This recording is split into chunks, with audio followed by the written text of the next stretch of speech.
Muy bien, pues buenas tardes. Good afternoon, welcome. The session will take up on a very important topic that we've been discussing throughout the day and which has to do with international standards. Standards are valuable tools to construct geospatial information, and in order to have a homogeneous use of information, we have two experts here on the panel. I'll briefly introduce them to you, and then we'll have room for Q&A. First of all, we have Olaf Magnus Ostensen. He's Strategic Director in the Norwegian Institute of Cartography. He studied math. He graduated from Oslo University. He was appointed by the King of Norway with the St. Olaf Order. His professional experience, Mr. Ostensen is very well known for his work in geographic information accessibility and for the establishment of rules in geographic information fields and geomatics.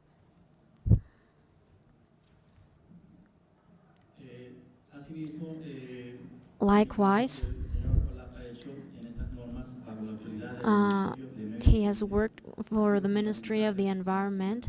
He's been fundamental in the construction of geospatial information infrastructure over the past 20 years. He's also been the president to the international organization, the so-called ISOT. It's the international. It's ISO's International Committee 2011. Mr. Olaf has been the chairman to that committee. This committee is in charge of international standards on geographic information and geomatics. Is also the chairman to the Norwegian Council for IT Technologies, Communication and Information Institute. Mr. Ostensen has also been involved for more than 20 years in the definition and development of geospatial data Norwegian system. So I pass the microphone over to Mr. Ostensen.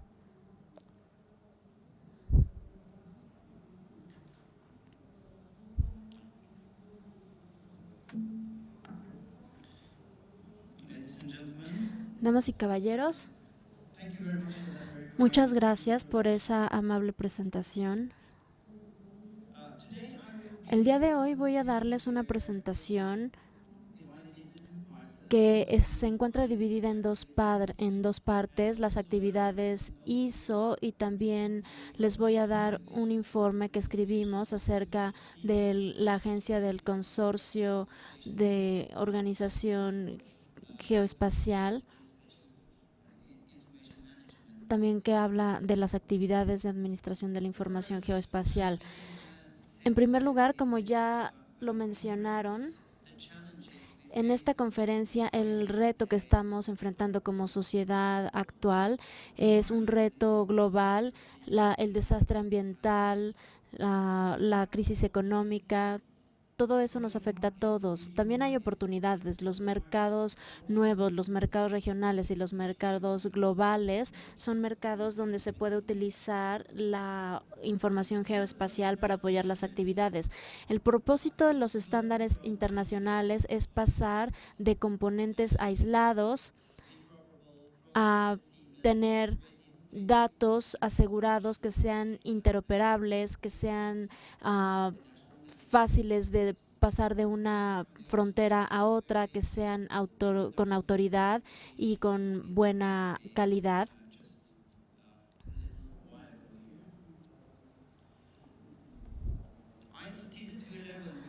El ISO 2011, el 211 es un comité técnico en Ginebra, Suiza, Es la organización donde se desarrolla toda esa certificación. Es una organización global, no gubernamental, que engloba a muchísimos países.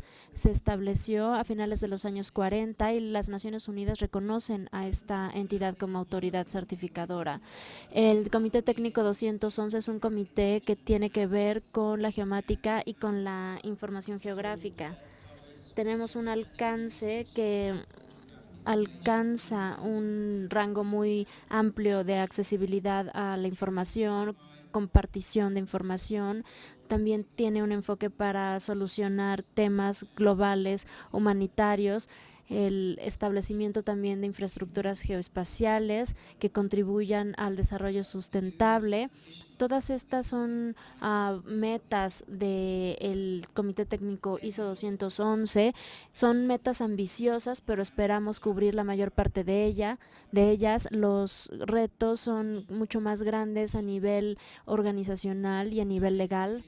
Muy brevemente les voy a hablar de la organización. Actualmente tenemos 5 grupos activos de trabajo. Uno está colaborando mucho con el Consorcio Geoespacial Abierto, uno en imágenes, otros en comunidades de información, otros en gestión de información, y otro grupo está trabajando en acceso público con ubicuidad. Se trata de que el acceso público sea accesible desde todos lados y hacia todos lados. A través de los grupos de soporte se asegura la interacción entre todas las agencias de la organización. Un comité ISO se basa en la participación de los países. Existe una organización de normas en cada país del mundo y se trata de los miembros principales del comité ISO. Aquí en América tenemos lo que yo llamo aquí miembros activos, países en participación activa, Estados Unidos, Canadá, sino también Chile, Ecuador y Perú. Y obviamente nos gustaría tener más participación que la que ven aquí. Hay una categoría de miembros observadores quienes siguen todas nuestras actividades, pero no necesariamente tienen derecho a voz y a voto. Una vez más, pueden ver aquí, hay países como por ejemplo, países de América Latina, y me gustaría que cada vez más países fueran miembros. ¿Cómo se participa en una organización como esta? En primer lugar, me gustaría decir que el ISO TC 211 y este comité en general es una plataforma, es un ambiente para desarrollar estándares o normas internacionales. No hacemos esto simplemente porque seamos gente que nos gusten las normas, sino porque somos expertos, somos profesionales que venimos de distintos sectores de la industria, del gobierno, de organizaciones no gubernamentales también, y todos tenemos un interés, todos tenemos un reto, un objetivo. Así que vemos las normas internacionales como el medio para solucionar estas cuestiones.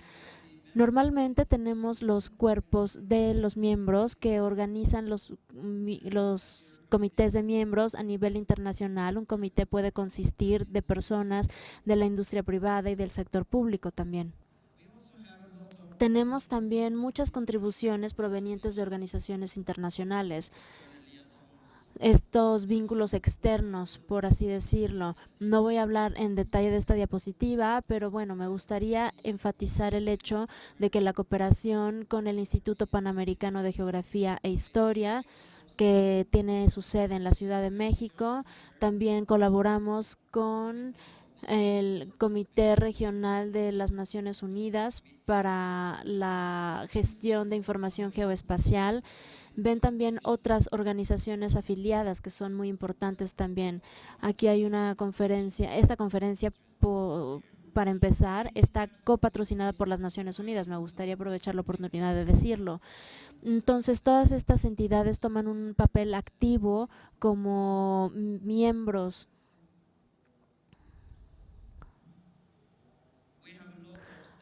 Tenemos muchas normas que ya se han publicado, no las voy a leer todas. Espero que esta diapositiva la tengan disponible después en nuestro sitio web y puedan consultarla. Hemos cubierto los aspectos más fundamentales de la información geoespacial a través de estas normas, a través de la documentación de datos, a través de servicios y de otros aspectos diferentes. Probablemente el más popular sean los metadatos.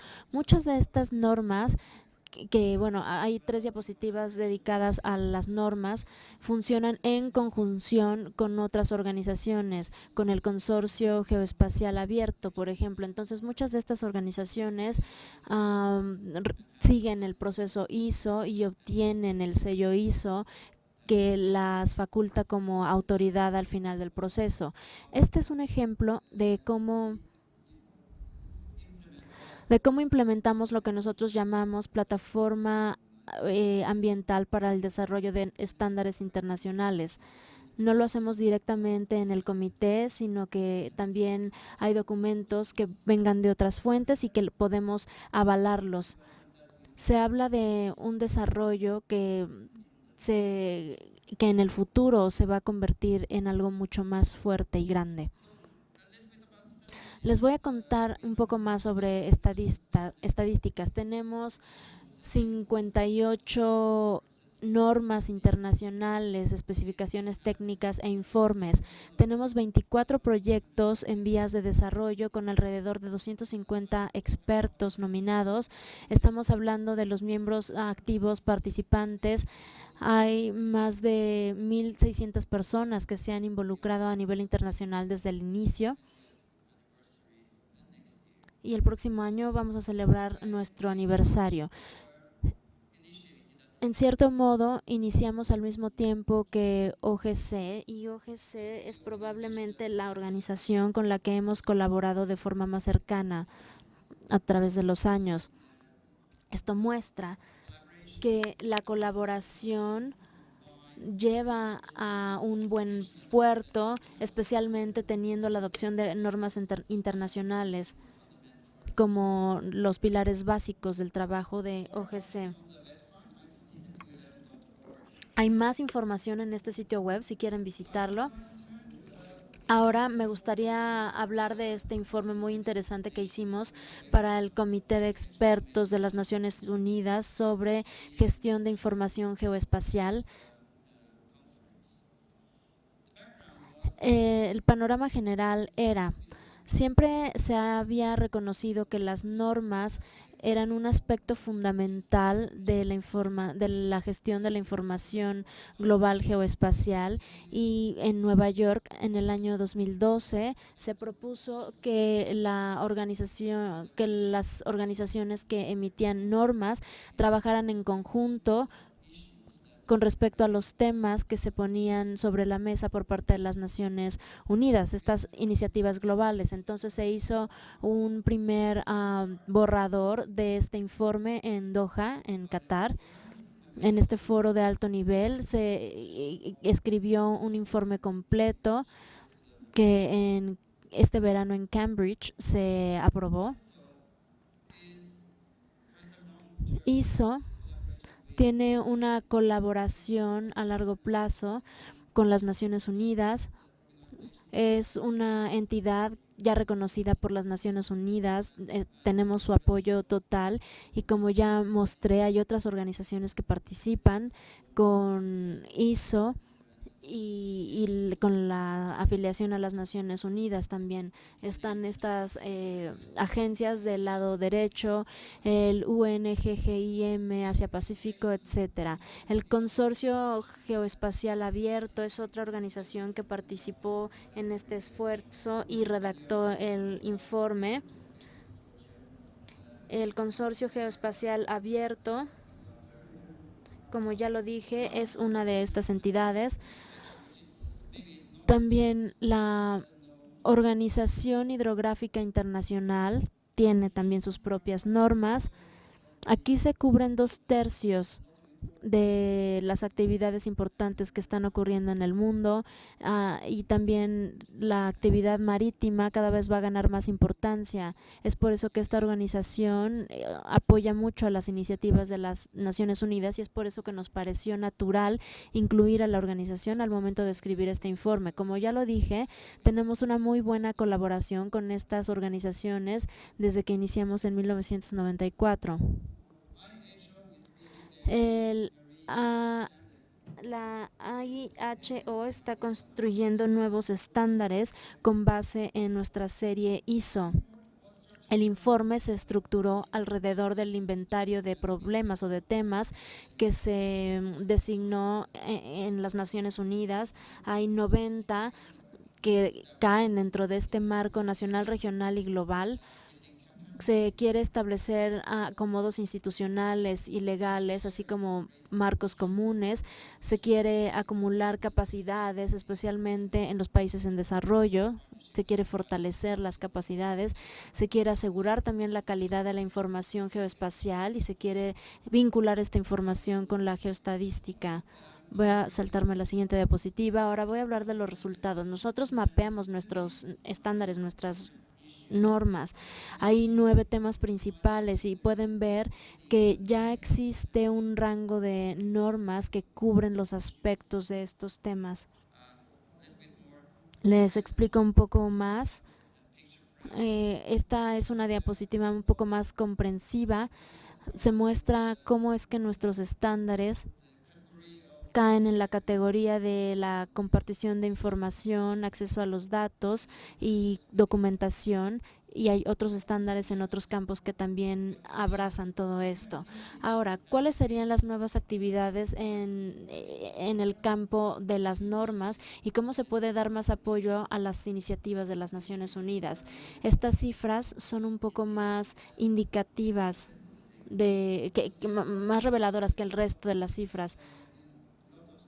Hay muchas normas que todavía quedan por desarrollar, por enriquecer y por promover en todos estos cuerpos que emiten normas. Hay algunas áreas de estandarización futura que hemos identificado, estándares de sistemas de gestión, traducciones de la terminología en el campo de la información geográfica, descripciones estandarizadas de conocimiento,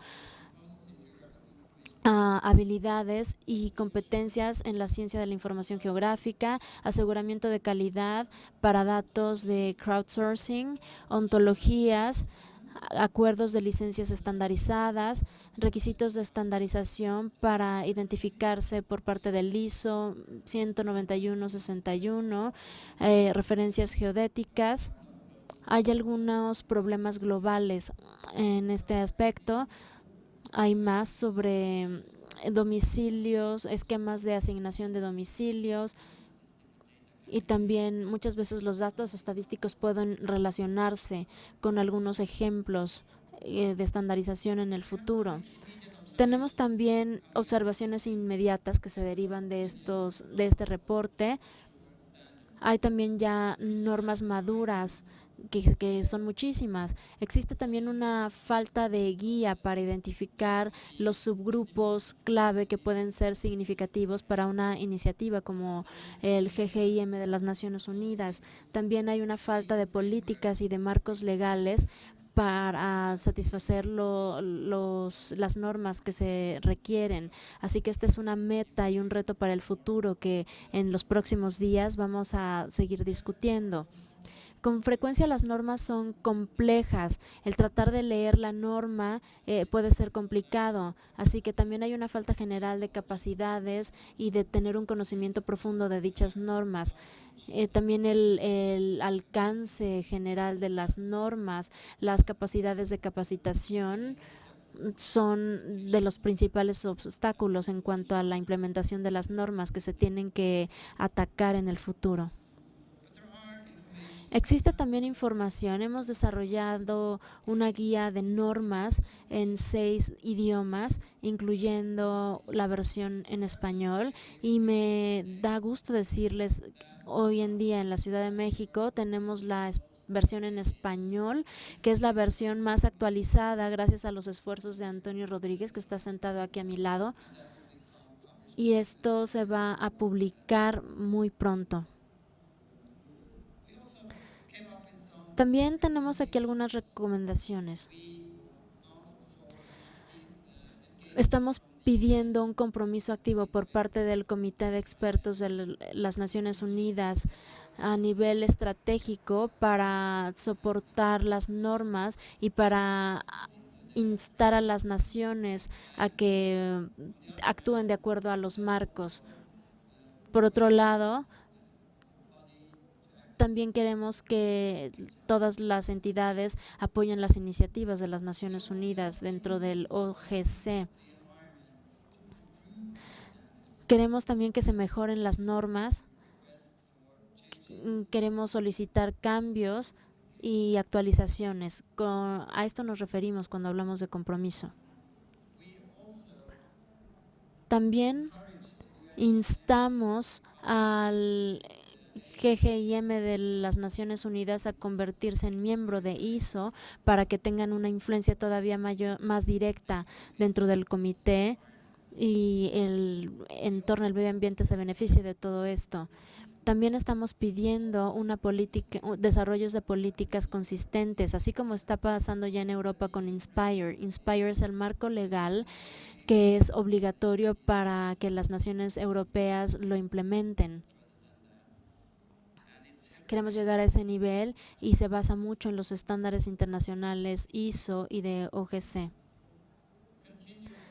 El alcance continuo y la educación se requiere tanto por parte del UNGGIM y también por parte de los cuerpos de estandarización, y también se reconoce que los estándares hidrográficos y el ambiente marítimo es algo que debe tener un enfoque primordial en el futuro para identificar el ambiente marino y terrestre, así que se necesitan normas que apuntalen todo esto.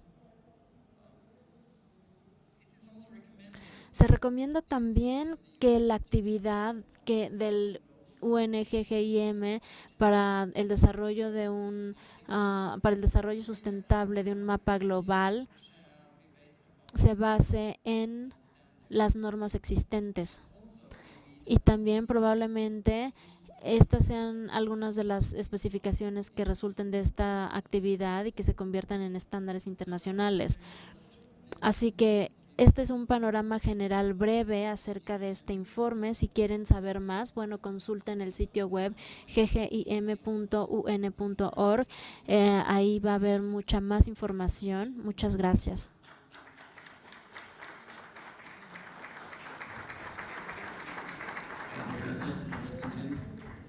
Mr. Ostensen, thank you very much for your presentation. Next, Antonio Federico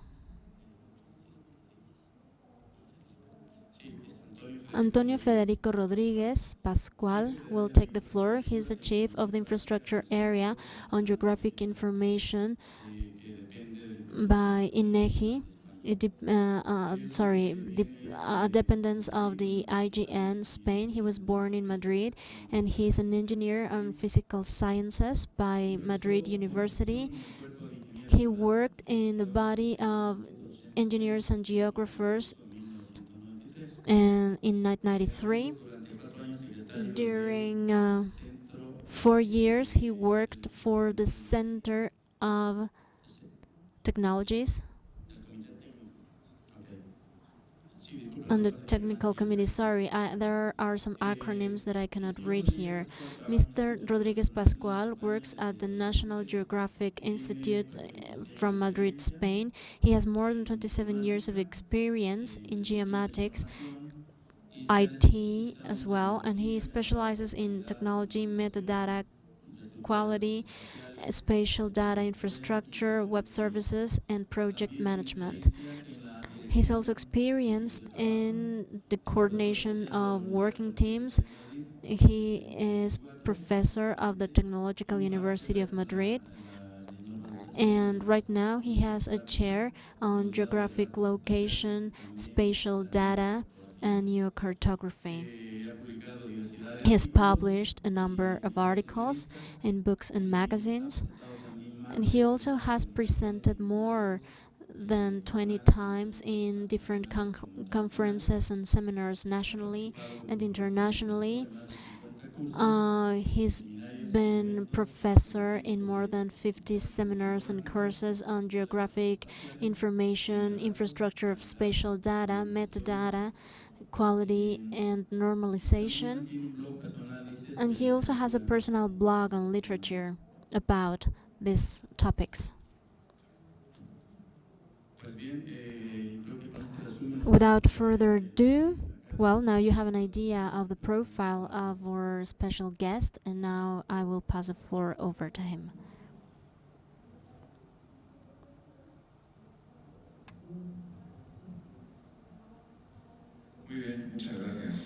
Well, thank you very much. Good afternoon, everybody. It is a pleasure to be here. First of all, I would like to thank INEGI and the United Nations for the opportunity to participate on this session and being able to talk about international standards and our perspective from the IGN Institute Spain.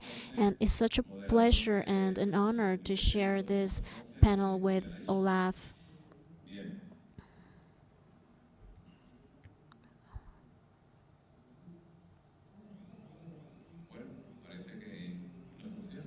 Well, I think the pointer's not working.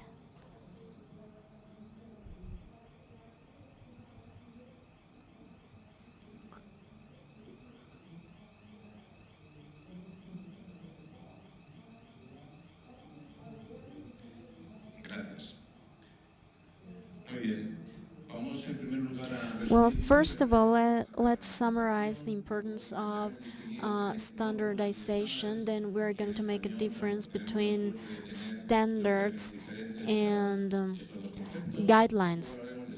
Then we're going to talk about open standards and their importance, the experience from IGN, ISO standards 19100, and then some conclusions. Standards are very important. They are very practical. This is the old legend of Babel Tower. Standards are important for us to be able to collaborate and to get to understand each other. This is an illustration. You see one charger and different types of inlets. The situation was solved a while ago with the micro ISP inlet. This is a European standard, and 14 large manufacturers approved this new inlet. Sometimes also more examples. It's very complicated to find an ATM to withdraw money or to update websites according to the new versions of browsers. Or take a look at the different formats of electronic books. At any case, standards are something very important. It means the technological maturity of a sector. At any industrial sector, having a standard means having reached the maturity stage. For example, think of cars. Let's say that all cars are driven the same. You pick whatever brand, and it means that you are able to drive. And now let's talk about universal spare parts as well, bolts, etc. There are many advantages that standards bring along. Know-how, a community of healthy and balanced stakeholders is possible. It makes exchange of experience easier. They create a collaboration space. Knowledge sharing between companies and the academia is possible. So a standard changes the world. A standard increases healthy competition. Businesses are more sustainable. The user is freer, and it puts the industry to the service of the user and not the other way around, the user to the service of technological solutions. Now let's take a look at the differences between guidelines, standards, and recommendations. So, what is a guideline? It is a technical solution of voluntary application. It is fruit of common consensus. It is approved by a standardization organism, as it can be ISO, the International Organization of Standardization, or by other specialized entities. In English, we always say standard de jure to make reference to this sort of documents. And a standard, in English it's always standard, but in Spanish we have two different words. So now a standard, it is a technical solution. It has a dominant position in one sector. It is what's been used. It's something that's defined. A standardization organization dictates what a standard is. Sometimes we talk about de facto standard in English. So now we have two words in Spanish to make reference to a word that in English is a single one. It's always standard. Now, recommendations. Recommendations are specifications that can be guidelines, good practices, etc. They are recommended, never imposed, and their power depends upon the status or on the prestige of the body who's recommending. For example, the United Nations organizations, different councils and boards in Spain or elsewhere. Recommendations are always voluntary, but their compliance depends upon the status of the body that's formulating them. Within harmonization of geographic information, well, we have three steps. Going from the general to the particular, we have ISO standards 19100, OGC standards, as Olaf said. They are happily coordinated with ISO standards. The most general ones get the ISO stamp, and then recommendations are something more particular to a sector, to a country. And then we have the legal standards, legal recommendations that can be mandatory at any of the documents. So now the consequence of all this is interoperability. At a technical level, interoperability is the capacity to establish communication amongst functional units having only generic knowledge on them, let's say on the standard or the guideline, not the specific knowledge. And then we have to supplement this with something else, with the interoperability of organizations, a legal framework, different ways of working, etc. So now let's talk about open standards, very briefly. There are many definitions. There are different criteria that are used in order to define what an open standard is. In this case, this compilation was made by Krebner in 2005. He made a list of 10 criteria that a standard must comply with in order for it to be open. Open meetings, fruit of consensus, without any bias towards any of the stakeholders, open rights of access, one and universal. Procedure on how to make changes needs to be open through open documents, having an open interface, compatibility, open access to solutions, including well-defined procedures to certify the compliance of the standard, and sustainability throughout time. So this is a wide array of criteria, and it includes all of the aspects of the definition and inclusion of a document that defines what a standard is. Now, putting everything in a nutshell, the IETF, the W3C, and the IEEE defined the modern paradigm for standards. 5 general criteria stemming from this, establishing well-set procedures, fruit of broad consensus, done in a transparent way, balanced and open. Fundamentally, behind the idea of an open standard, 2 pillars lie. It needs to be defined without any bias. All of the stakeholders need to have balanced positions, and it needs to provide with equal opportunities. Anyone can use such solution without having to pay royalties or copyrights, and documentation needs to be of easy access. In Europe, there is a European standard of the European Interoperability Framework. It is a recommendation that defines what an open standard is. From the European perspective, an open standard is the one that complies with these 4 elements.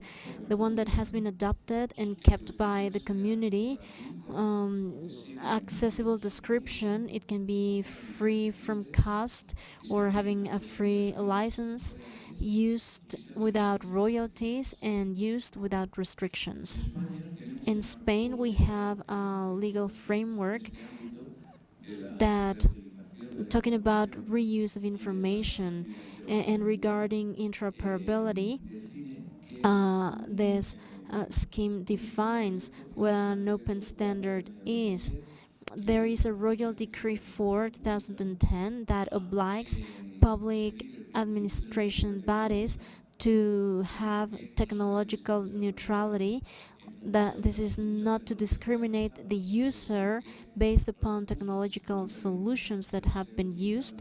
Internet resources need to be reused from any operational system using whatever browser and whatever software, and it obliges us to publish a resource and to offer at least one solution based upon open standards. The Act 11 from 2007 that talks about electronic access of citizens to the SSPP, it needs to be public and free from cost,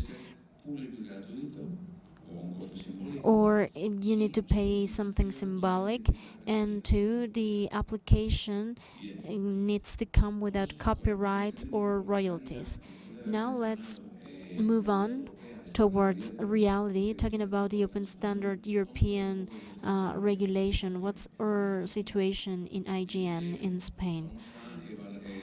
In IGN, we see the perspective of how are we applying this on what we're publishing, data, services, and metadata. Regarding data, we have 17 products that can be downloaded.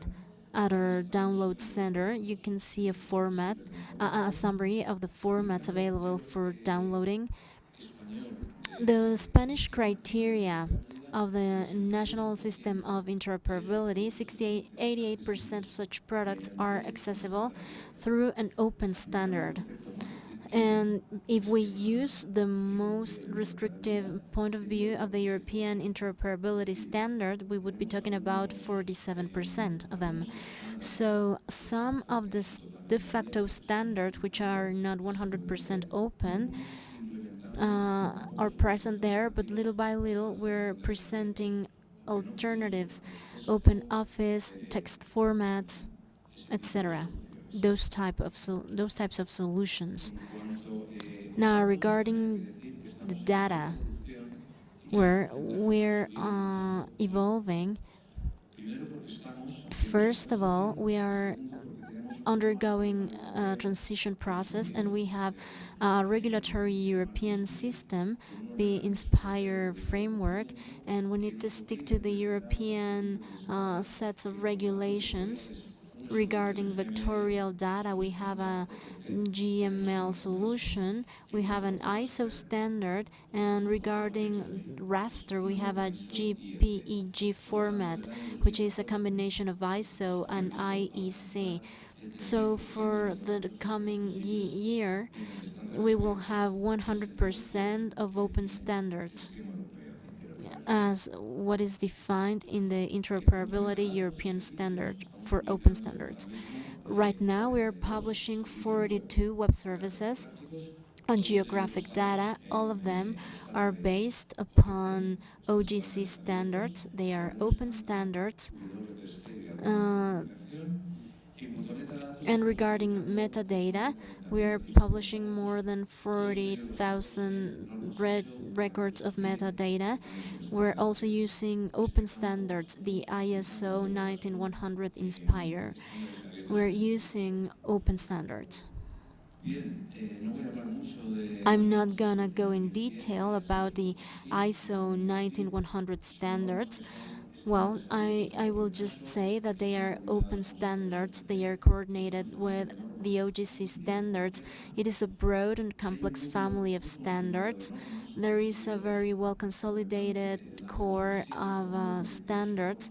It's formed by 18 standards related to geographic vectorial digital data. And amongst other things, it has an extraordinary theoretical corpus. So it is a very direct and good way to learn what's the latest state of the art of the different aspects that it covers. Amongst ISO TC 211 activities, we find a glossary of technical terms, and we have a Hispanic version. This is a version produced within the IGEO network, and this is part of the project called Harmonization of Terminology and ISO 19100 standards. So it's the Hispanic version of those list of terms. It is the first list of terms in one language made by the consensus of different countries. We only have 10 national variables, and this is the result of 2 years of work, and it is available at the ISO R31GEO website. So this is very useful for us to have the same technical language for each concept.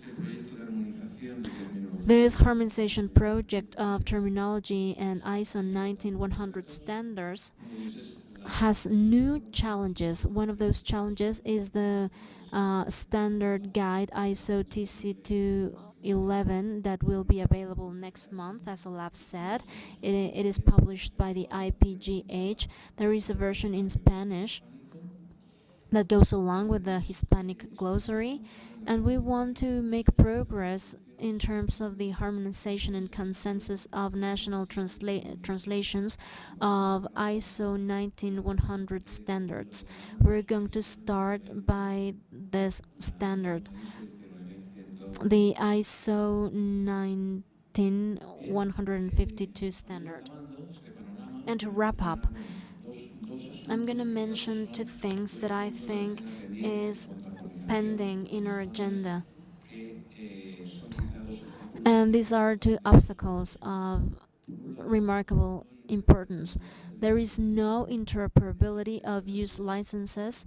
We have interoperability of formats, of coordinates, systems, of services, of models, but there is no interoperability of licenses of use. When you get data from different vendors, then you have to come up with a legal study to see if licenses are compatible and if you can use them. And on the other hand, there is a lack of verification and certification of conformity. OGC and ISO are tackling this line in the right way. ISO has a set of generic trials for each one of the standards, and OGC has verification tests available. However, we think there's little experience and practice in this regard. My conclusions, well, I think that the standards and guidelines are a progress engine. It is a good experience to have a legal framework that obliges the compliance of standards, as it happens within the Inspire framework. Open standards are key elements in this sector because businesses are more sustainable and it is difficult to have technological drawbacks. ISO standards and OGC standards are a very valuable corpus of information. We have a Hispanic version of the glossary ISO TC 211. It is a unique document for all of the Latin American countries and for Spanish-speaking countries. The coordination of standardization activities, geographic information production, and ID coordination is important in our countries. Our experience in Spain is the National Center on Geographic Information that depends on IGN, is a responsible body stemming from the Geographic Information Institution that coordinates the ID National. So this makes sure there's perfect orchestration between implementation and standardization activities regarding interoperability. So we can say that ISO standards are a key, they are a tool, they are a path for knowledge, and they are a philosophy as well. So this is it. Thank you very much for your attention.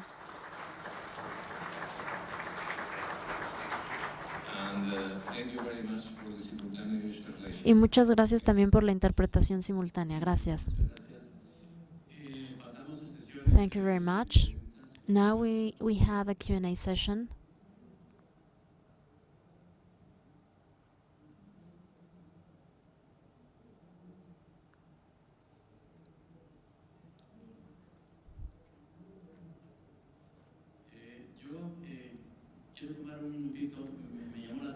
Well, something called my attention, a statement that you mentioned before moving on to questions. There where there's civilization, there are standards. I like this quote very much. And I think that we have to take this into consideration because standards trigger a universal language in geospatial information fields. So now this question is from Hector Gomora from INEGI.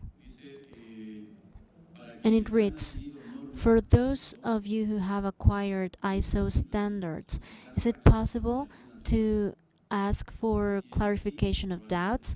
And if this is so, what is the procedure to follow?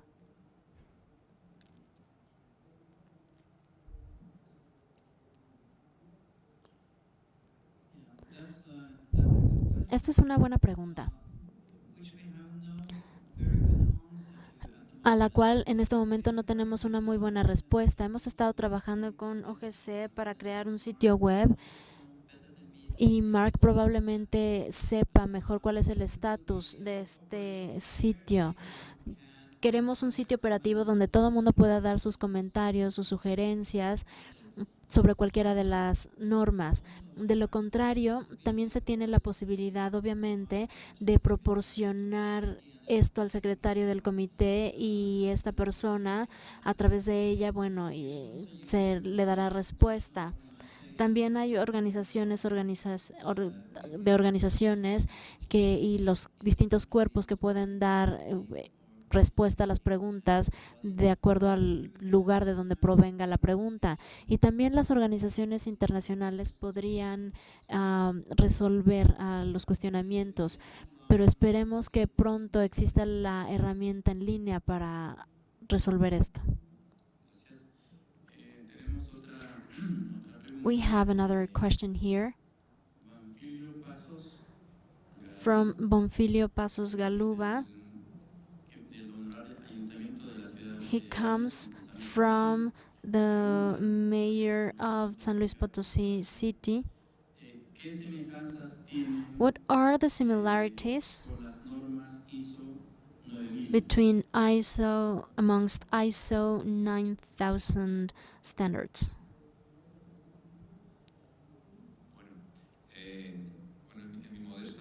Well, in my humble opinion, I guess there are ISO standards that focus on the quality of geographic data.